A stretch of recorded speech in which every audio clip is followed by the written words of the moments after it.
Okay, one shock is on there, and you can see my airline is lined up just about right so that I can hook up my airlines to it, and it goes up in there, and it's a lot easier to take apart. As I was looking at it, as will always happen, I was looking at that weld and thinking, oh, I could have put a little bit more of a better weld on this side of it. But you know what? If it breaks, it's going to be a piece of cake to get out of there now because all that stuff isn't out of the way.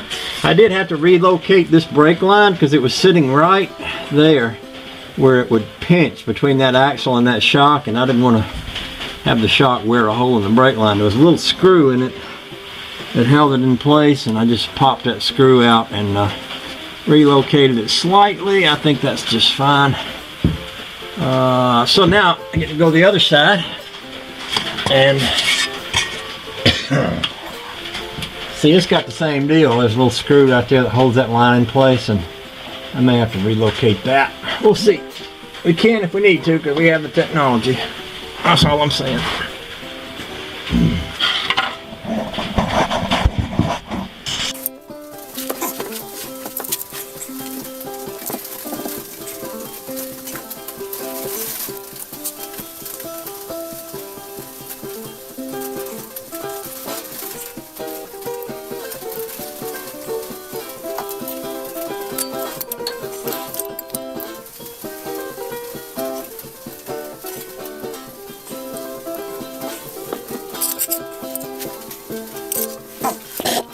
Well, that screw that I took out on the other side, I should have put back in, even though it's no longer holding anything. I think I stuck my Leatherman in there, and it goes all the way into the axle. That hole does, which means that grease could leak out of that if that screw's not put back. So let me just, I'm going to move this again.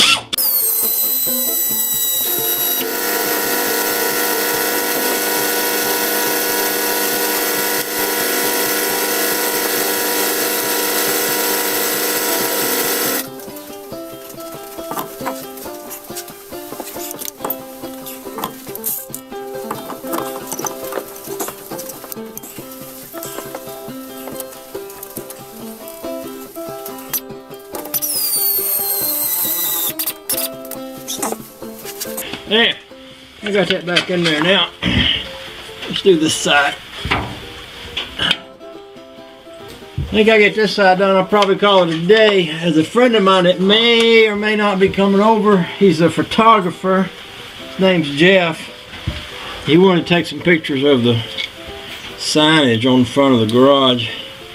He didn't give me an exact time to come, and he also said it was depending on the weather. He may rather come on a day when the sun is shining, since it's photography, so he may not even be coming at all, but he might be. So there's that. All right, I'm gonna crawl out and get that other shock ready to go into place.